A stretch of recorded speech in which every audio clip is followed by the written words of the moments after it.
I pulled up just in time to watch my pregnant wife get tossed by a woman in a visor and a rhinestone HOA President sash. Ella collapsed to the sidewalk, her body jerking as sparks shot from the prongs still stuck in her shoulder. My uniform badge was still pinned to my chest, my service weapon holstered, my siren lights flashing blue against the manicured hedges of this cursed community. And yet somehow, Karen still had the gall to look me in the eye and say, she was trespassing. That was the moment I knew. She had no clue I was the police chief, but she was about to find out. The scream tore through the still summer air like a siren. It wasn't just any scream, it was my wife's. The kind of sound that doesn't come from the throat but from the soul, like every cell in her body was reacting to pain. I jumped out of the cruiser before it fully stopped and sprinted across the street. Neighbors were already gathering, half horrified, half recording on their phones. Lying on the sidewalk, Ella's eyes rolled back, her fingers twitching. The taser's barbs were still embedded in her shoulder, and standing above her, breathing heavily like she just conquered Mount Everest, was Karen. Karen, president of the HOA, enforcer of mailbox aesthetic, slayer of wind chimes. She stood there with the taser still clutched in her shaking hand like she expected applause. Her eyes widened when she saw me rush to Ella's side, cradling her head and checking for a pulse. Then those eyes narrowed again when she noticed my uniform. Not just a cop chief. City-wide authority. She blinked twice, then quickly turned on the theatric. She attacked me first. Karen shrieked. She was loitering near the clubhouse. I felt threatened. She was tying her shoelace, I said, trying to keep my voice calm as I radioed for an ambulance.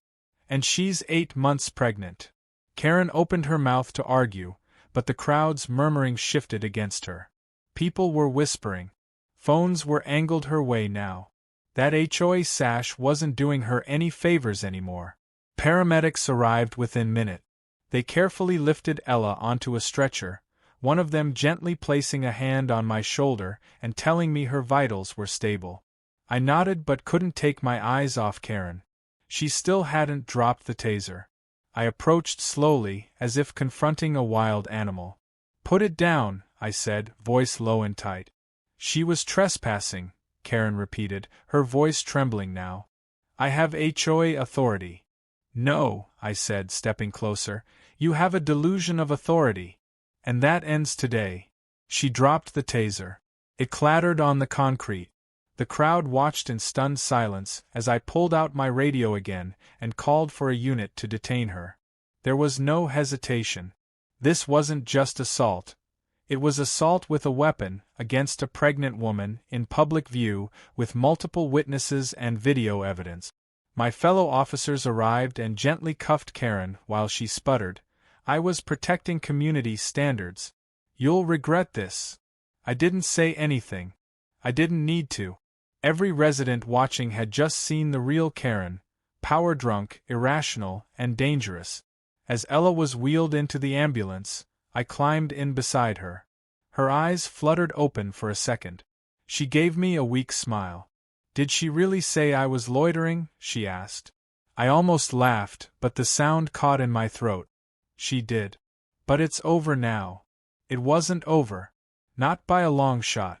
The hospital kept Ella overnight for observation.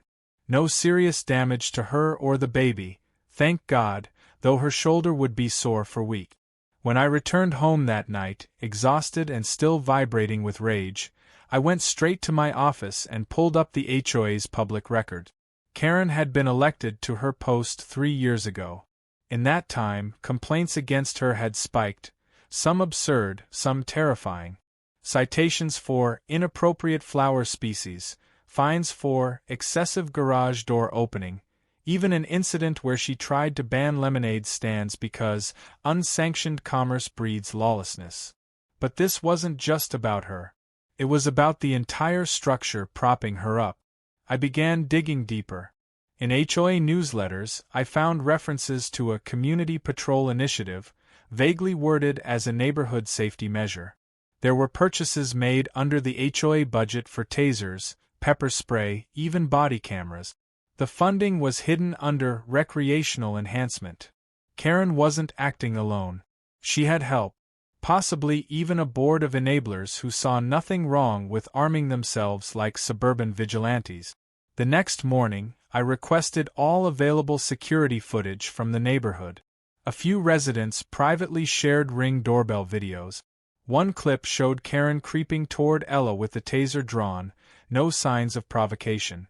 Another showed Karen smiling after Ella collapsed.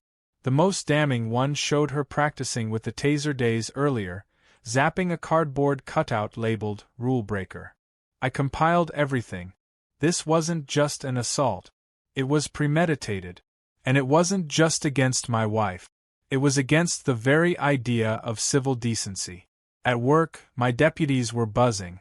The incident had gone semi-viral online after a neighbor posted the video. Local media picked up the story. HOA President Tased's pregnant woman over sidewalk dispute. The headline practically wrote itself. Karen was trending. People were furious. But I knew how quickly public outrage could fade without consequences to match. Back home, Ella sat beside me on the couch, her arm in a sling. She looked tired but calm. She held my hand tightly. She said I didn't belong here, she whispered. What? Before she tossed me.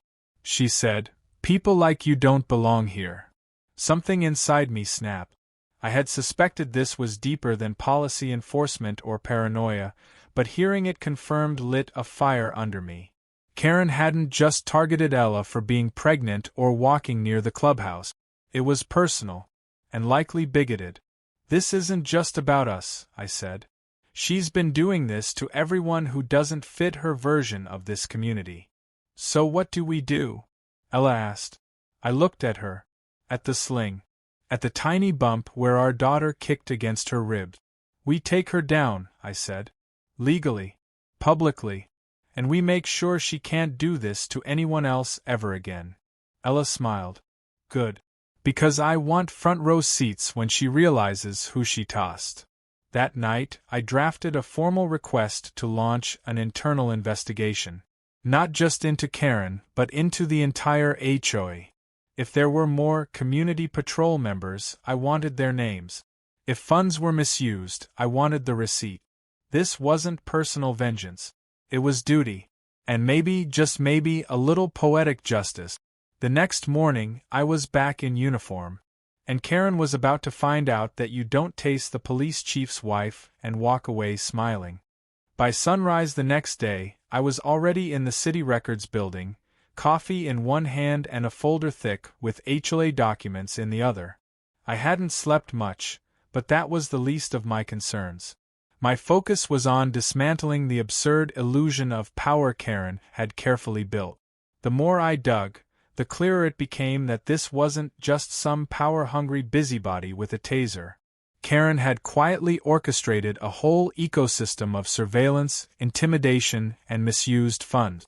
What had started as a typical neighborhood HOA had somehow turned into a miniature police state, with Karen in the center acting like she was the queen of a gated kingdom. The community patrol initiative she mentioned in past newsletters turned out to be more than just a line item. It had its own folder of documentation, complete with recruitment emails, invoices for tasers and uniforms, and a mission statement that sounded like it was stolen from a B-grade superhero movie. According to Karen's own words, the initiative was to reclaim the sanctity and uniformity of the neighborhood from disorderly elements.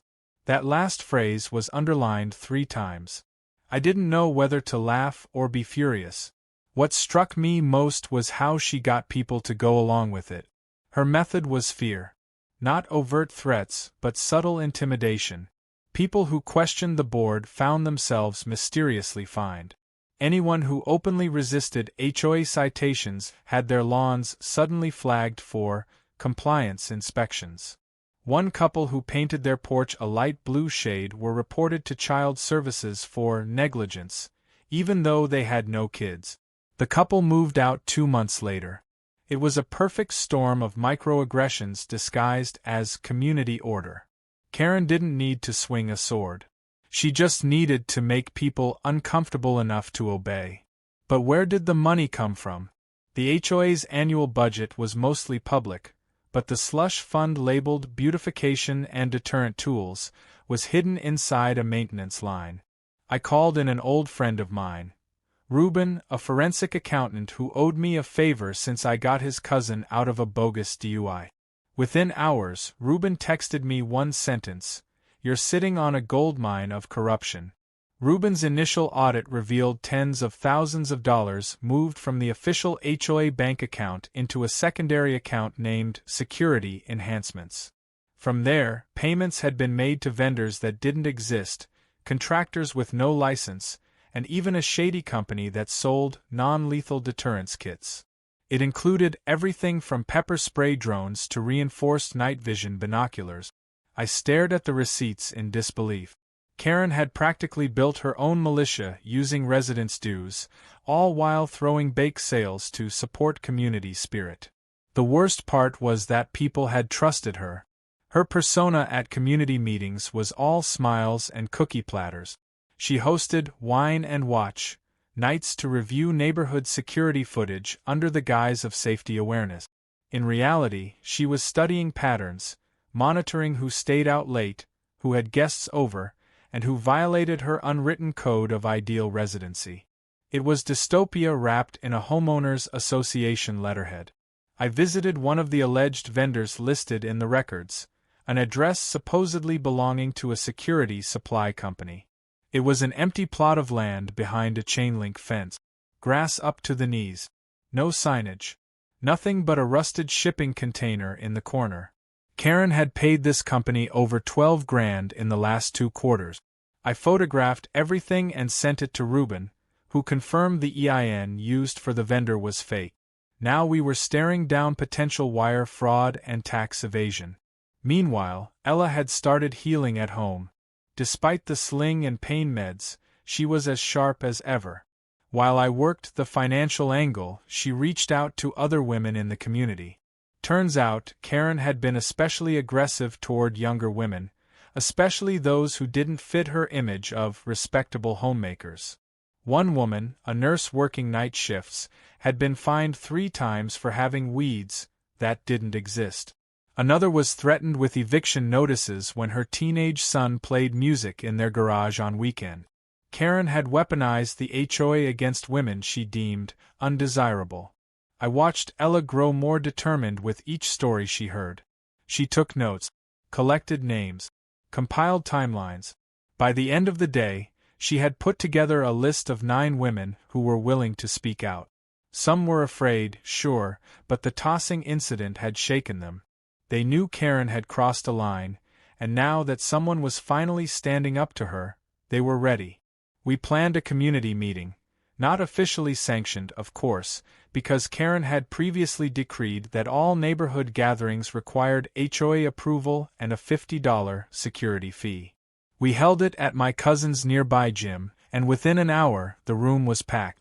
People I had never even spoken to were stepping forward. A man said his car was keyed after refusing to sign a petition Karen had circulated. A retired veteran said his American flag had been ripped down twice because it clashed with the neutral neighborhood aesthetic. The stories were endless, and they all led back to Karen. That night, after the meeting, I got a text from one of my patrol officers. He'd been assigned to observe Karen's house due to possible retaliation threat. He sent a photo. Karen was on her front lawn, yelling at someone. Not a resident, but one of the men listed as a community patrol volunteer. She handed him an envelope. The timestamp on the photo was 10:17 p.m. By morning, the man was gone. Disappeared. Resigned from the HOA patrol. Moved out, even. No forwarding address. It didn't take long to suspect what was in that envelope. Likely hush money, or threats disguised as encouragement. Either way, it was the first crack in Karen's loyal wall. The next blow came when Ruben delivered his full report. It was 30 pages of beautifully detailed financial fraud. I sent it to the city's legal department and looped in the district attorney. Within hours, a formal investigation was opened. Karen would receive a notice. And when she did, she'd find out that the woman she tossed wasn't just my wife. She was the reason her entire fantasy kingdom was about to burn down. And this time, Karen couldn't find her way out of it. The courtroom smelled faintly of old wood, cheap coffee, and nervous sweat. Karen sat at the defendant's table with her arms crossed, wearing a blazer 2 sizes too tight and an expression like she was the victim of a bad Yelp review instead of facing felony assault charges. Her lawyer, a slippery man named Cliff Renner, had that arrogant smirk lawyers wear when they think technicalities can beat truth. He was a known HOA defense specialist, someone who'd spent his career twisting neighborhood disputes into court victories for people who thought gated communities came with monarch-level authority. He thought this would be another cakewalk. He thought wrong.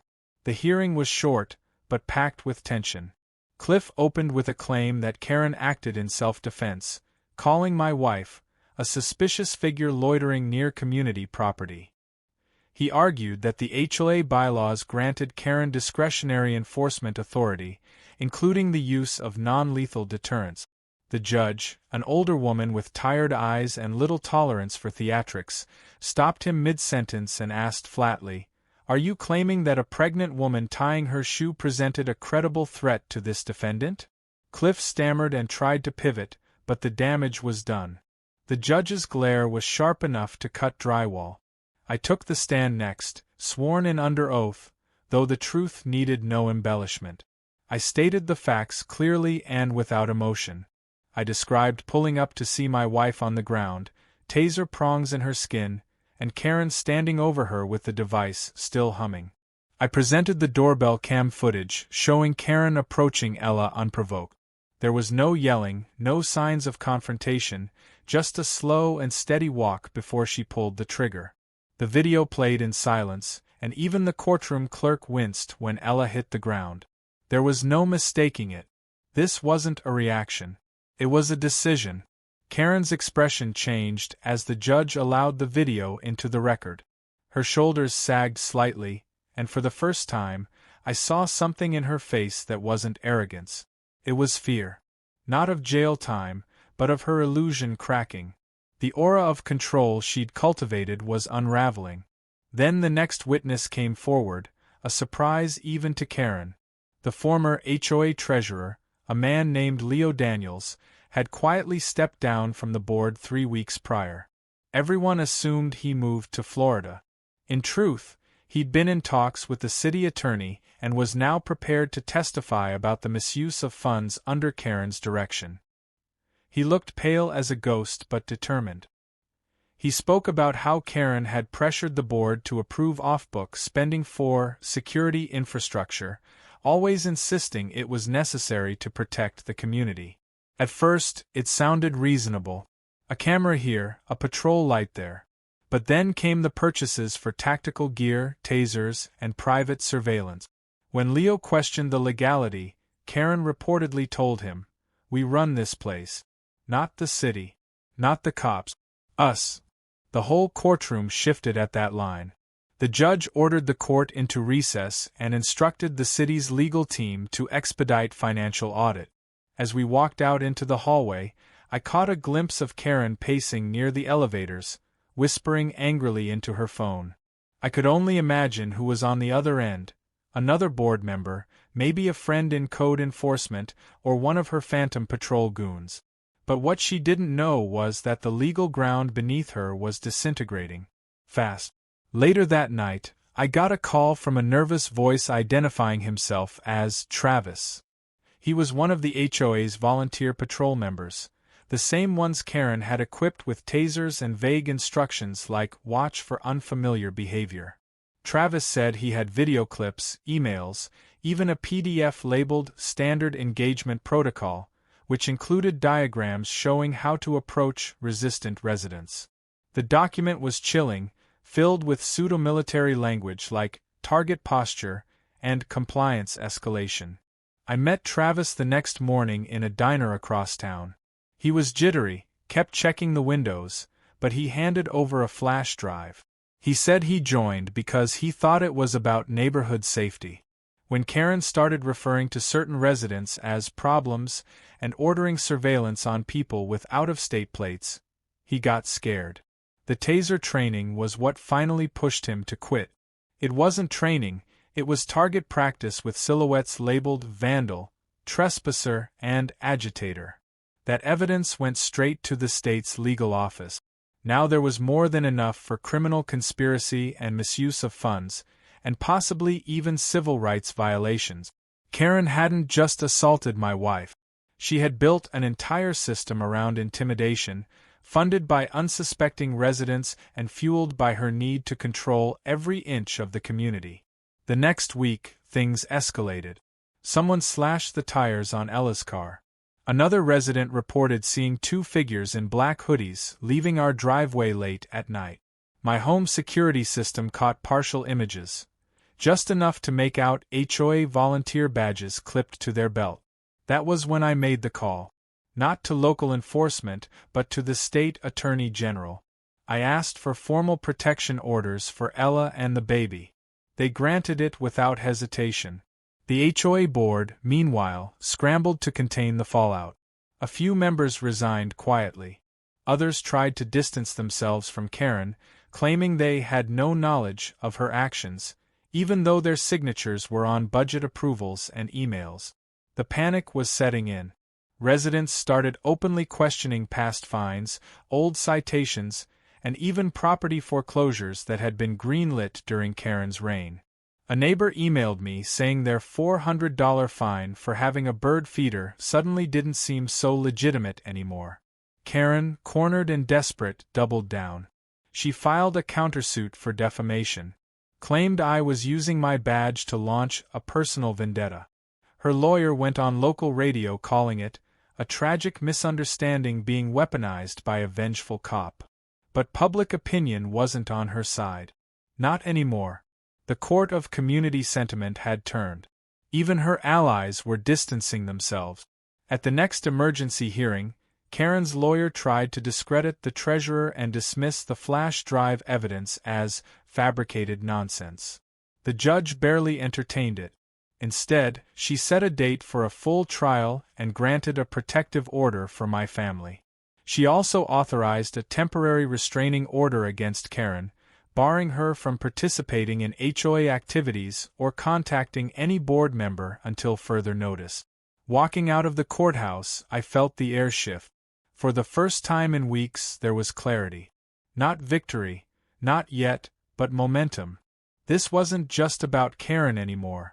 It was about holding power accountable, about dismantling the twisted system she built, and about making sure no one else's family would ever be terrorized in the name of neighborhood order.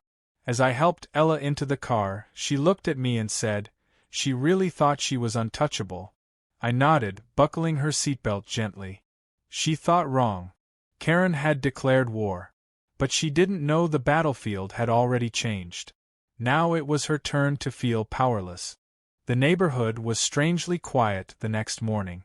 Not peaceful, tense like the air before a thunderstorm. Word had spread fast after the emergency hearing. Karen was barred from HOA activities, and the board was under investigation. Some residents walked their dogs a little faster, kept their heads down. Others were beginning to talk, quietly, cautiously. It felt like the grip Karen had on the community was finally slipping, but not without resistance. She still had loyalists, residents who believed in her twisted vision or feared crossing her after years of pressure. I knew this wasn't over. Not until every part of her operation was dismantled. That day I had coffee with Jason, a state investigator assigned to oversee the case after the Attorney General approved expanded inquiry. Jason had a military background and a quiet, methodical way of speaking that reminded me of guys I served with on interagency task forces. He laid out the findings with blunt precision. Not only were HOA funds misused, but there were private messages between Karen and multiple board members openly discussing targeting residents. One message said, "People like them ruin the image." Another had the words, "Keep our kind in control," underlined twice. The coded language was ugly but clear. This wasn't about bylaws. It was about bigotry disguised as order.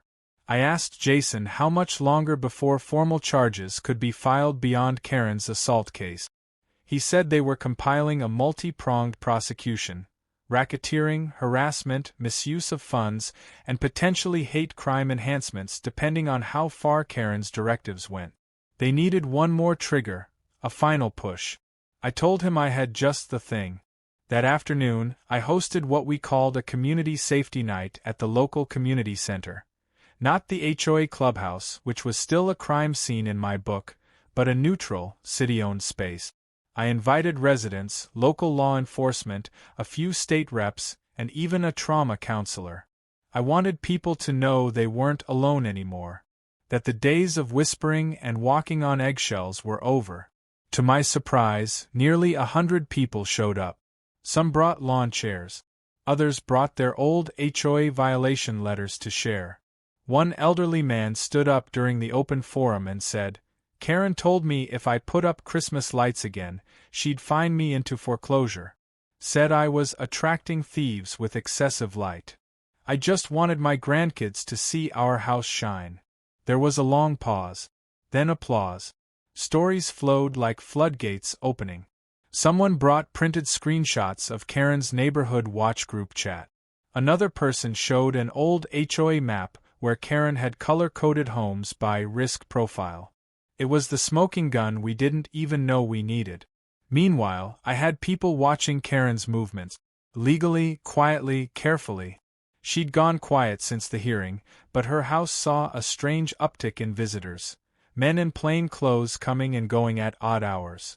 One of my off-duty officers recognized one of them as a man formerly hired for private site security in another neighborhood 2 towns over, a place where the HOA had mysteriously disbanded after multiple lawsuits. The same man had been paid through a vendor name that appeared on Karen's ledger. It was all coming together. Then came the real surprise. Reuben, my accountant friend, called in the middle of the night. He sounded excited and half panicked. He'd been scrubbing deeper through old HOA purchase orders and uncovered a side deal Karen made to buy a vacant lot on the outskirts of the neighborhood. Except she didn't buy it under the HOA's name. She bought it under a shell LLC. It was supposed to be turned into a community recreation zone. Instead, Karen had fenced it off, installed solar panels, motion lights, and was mid-construction on what looked like a personal bunker. On the plans? A room labeled Ops Command. Another labeled Tactical Storage. We drove out there before dawn. Jason met me with a few state investigators.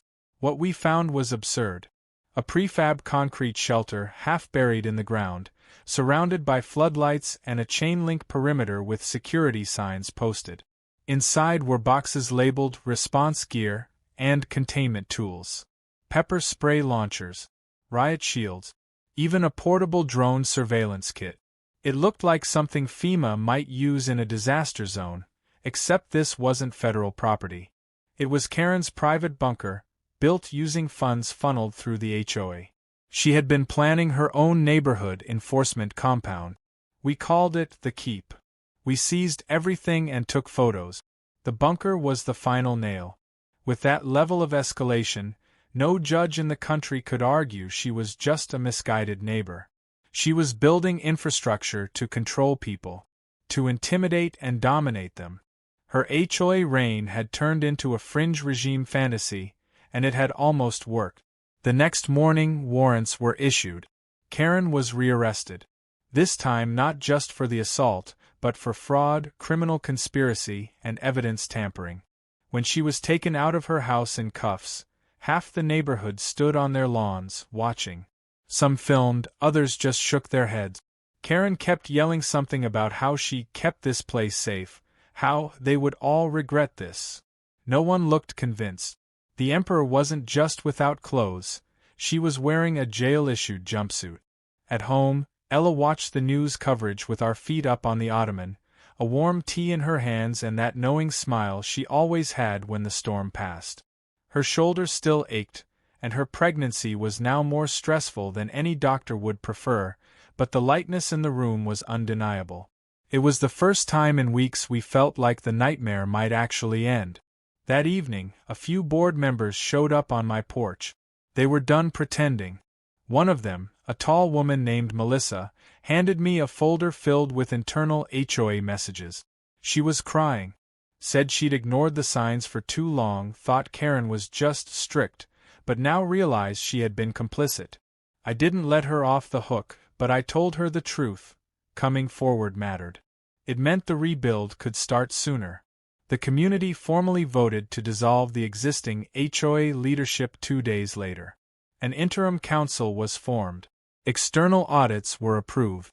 A third-party mediation firm was brought in to help residents reclaim improperly fined fees. One neighbor even spray-painted over the HOA mailbox kiosk. Neighborhood Watch is watching the watchers now.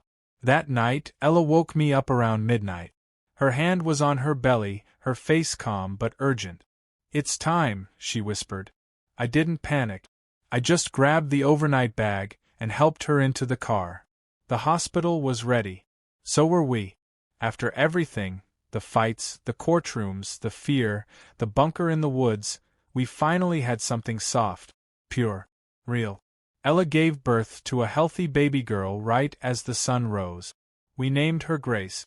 It felt perfect, like life reminding us that something beautiful can still come out of chaos, and that no matter how loud the Karens of the world get, the future always arrives, crying and new, but strong.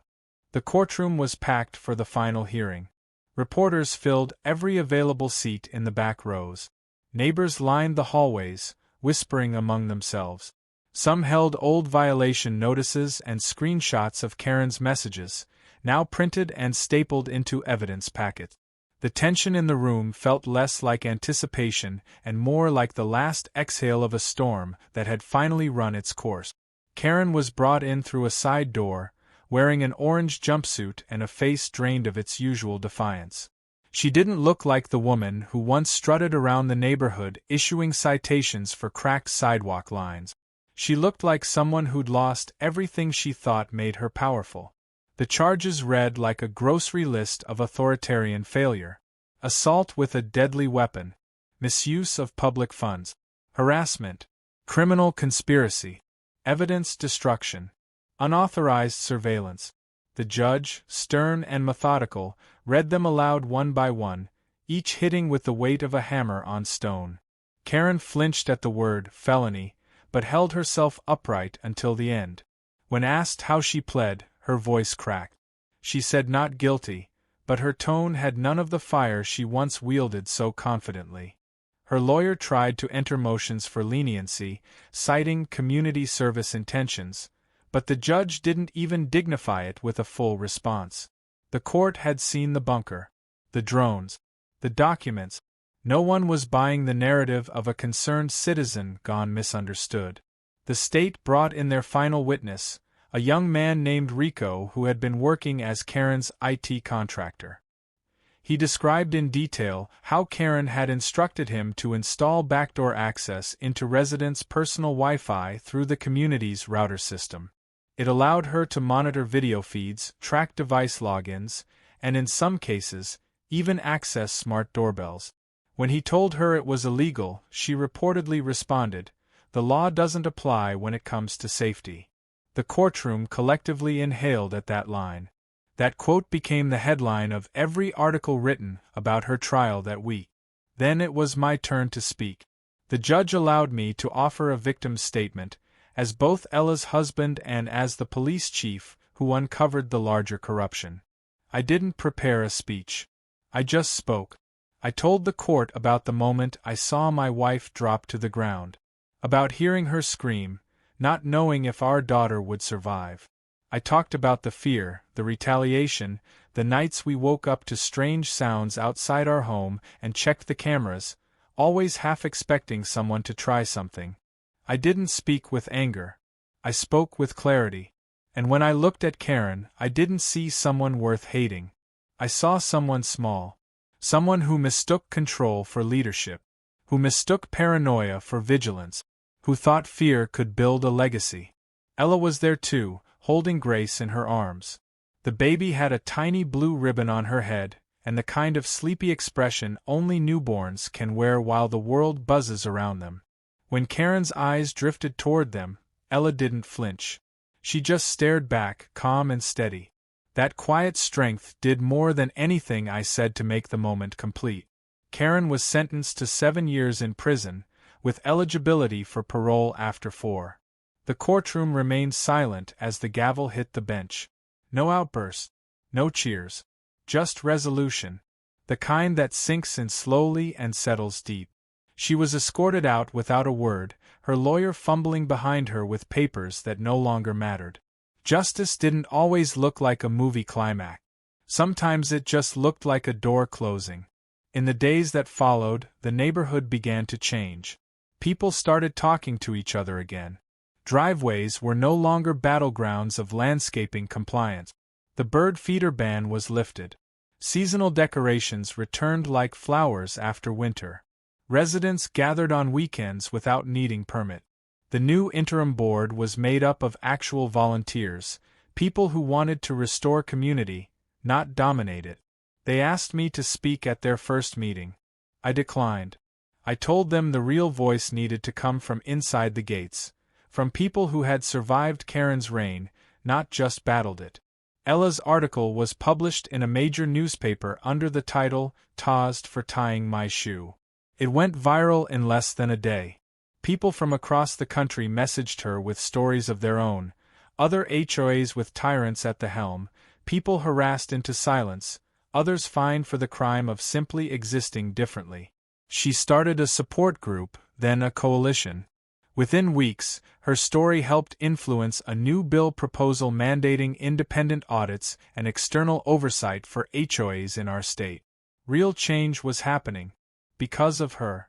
Because of Grace. As for me, I kept my job, but I learned a valuable lesson.